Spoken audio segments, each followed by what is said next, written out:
Legião estrangeira com Pedro Supon. Legião estrangeira com Pedro Supon.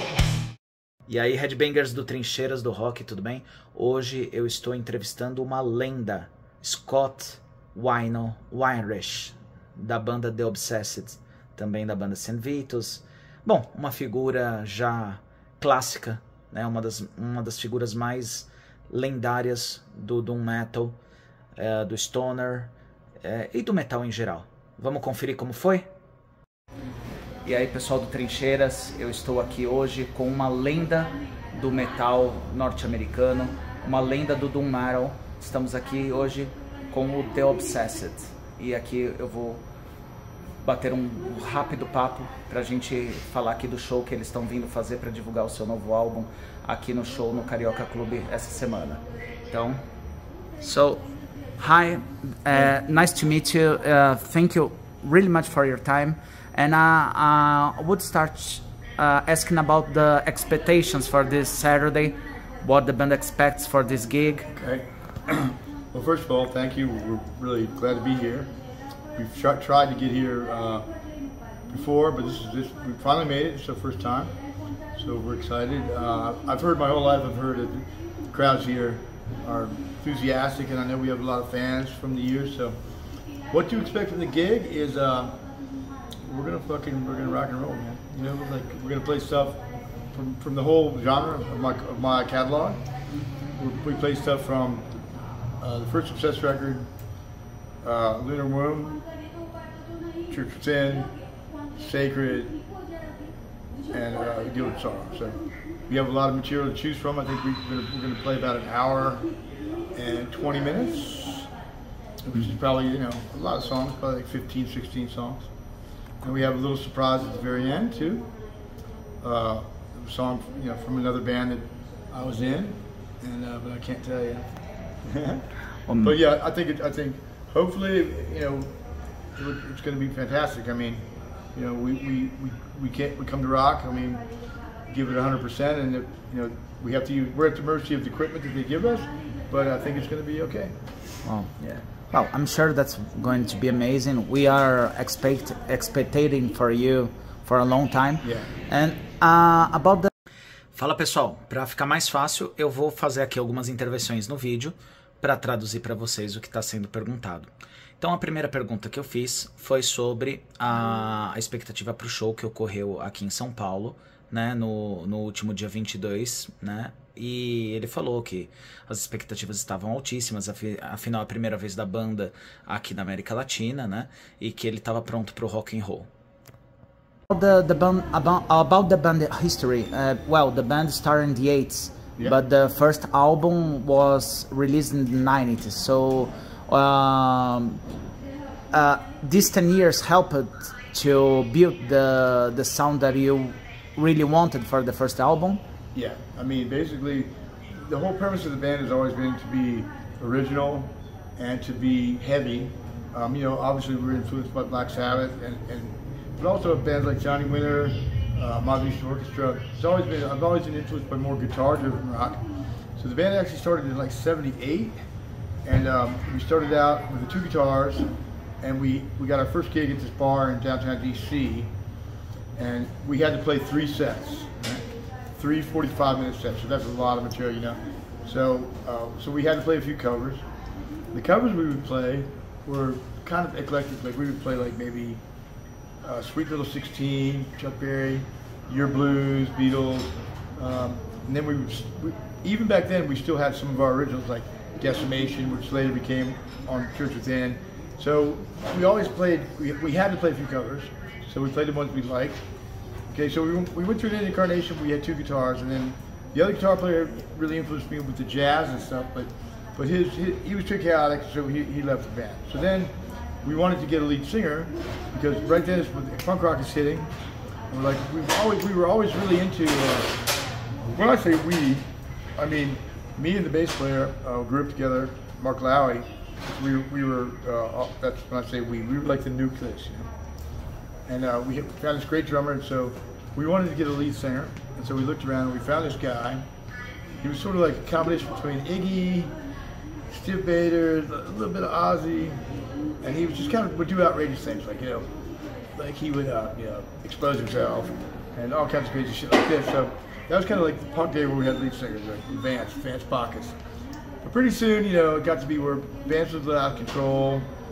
He started stealing from the band and stuff like this, so we let him go. So at this time, it's when my bass player friend says to me, "Why don't you try singing? Why don't we just be a three-piece and you sing?"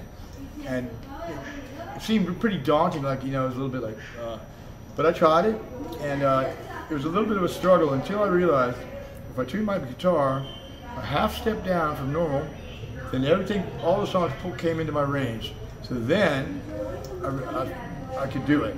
So then we continued to do this. We were a three-piece for a really long time, all the way up until every recorded thing that Chester's done has been a three-piece until Killed in Sorrow.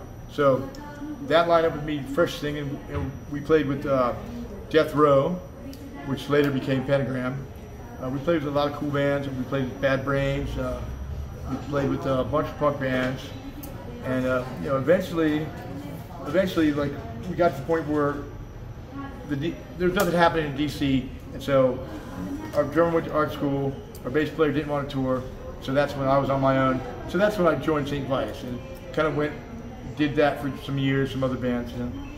And so, you know, did St. Vitus, and then, you know, in the St. Vitus period, I was able to bring, well, the Purple record came about because we were supposed to be on Metal Blade, and Brian Slagle from Metal Blade, his deal was you would get one song on the compilation, the Metal Massacre compilation, and then you would have one, then you would get a full-length album. So, but right on the compilation album, right then is when thrash hit. Like, all of a sudden it was Slayer, Possessed, Dark Angel, you know. And so they didn't let us have, Metal Blade said, no, we're not going to let you have the full length. But we'd already recorded it, we paid for it, so I owned it. So I had that. So when I joined St. Vitus, I asked that label over in Germany if they would put it out. And so they said, yeah. So I took it with me, master reels, to Germany, and they released that record. So the Germans released, Hellhound Records released the first success track, we call it the Purple record. And so that's like, I became their talent scout. Like, then I would recommend bands from the United States for this German label and such. And then, but, you know, I was still in St. Vitus, and that became a problem with David. He didn't really like me doing the Obsessed. And yeah, so, I mean, I don't know, that could lead into your next question or whatever. Wow, really amazing.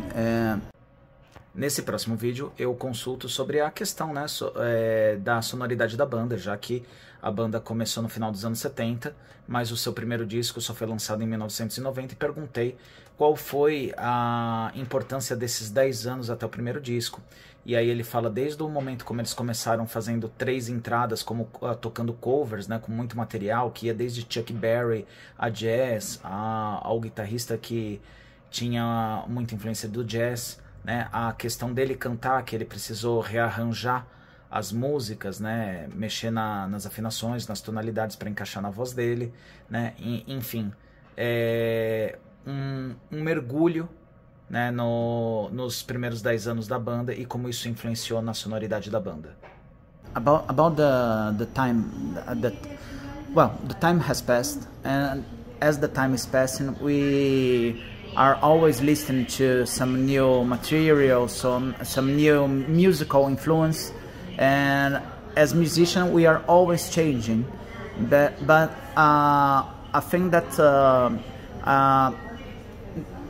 called attention from the crowd for the Obsessed is, even with the natural progression of the sound,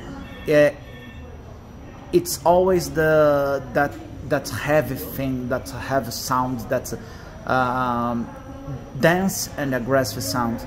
So what you would attribute the sound being so loyal to the roots? Well, that's a really good question.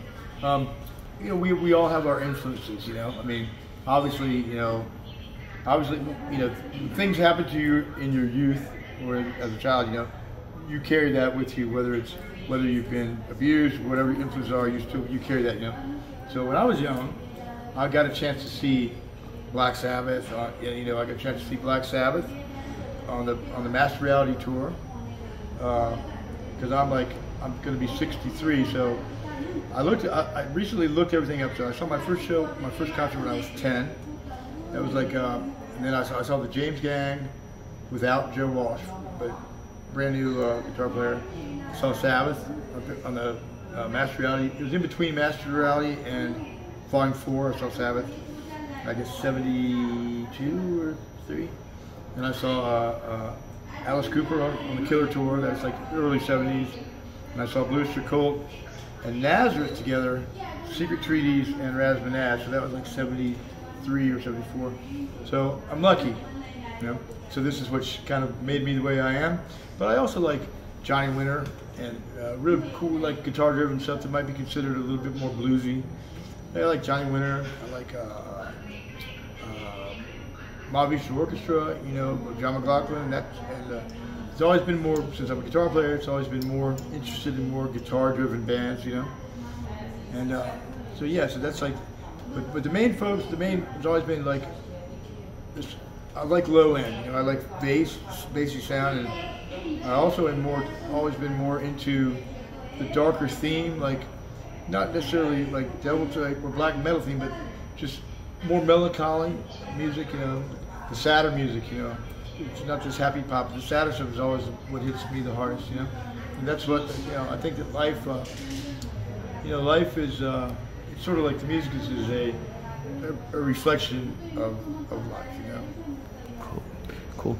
Well, unfortunately, we are running out of time, but okay. I would ask you to send a message to your fans, please. Okay. I'm glad we're here, and we came here to rock and roll, so come on out and see us either on Friday night in Belo Horizonte or Saturday night here in Sao Paulo. And yeah, thanks a lot for supporting us over the years, and we will not let you down. E por último, eu perguntei para ele sobre, por ele ter mencionado ali o thrash metal, né, a influência do thrash metal no mercado, e até mesmo pelo fato deles terem bancado o próprio disco, né, o primeiro disco, até para o disco ser deles mesmo, né. Eu achei que seria interessante perguntar justamente como eles fizeram para manter o som tão leal às suas origens, né, mesmo com todas as influências que o músico passa, né, todo o músico, ele vai passando os anos, ele vai absorvendo novas ideias musicais, vai tendo um trabalho de mudança, né, nas suas referências. Então, como é que eles fizeram para manter essa sonoridade tão leal à sonoridade do começo do disco, né? O que ele atribui às suas influências novamente, principalmente ao Black Sabbath, como vocês podem ver, né? Então, muito legal isso daqui. E no final ele se despede deixando um recado pro pessoal. É isso, minha gente. Vamos se ver aqui no próximo Nas Trincheiras do Rock. Nas Trincheiras do Rock.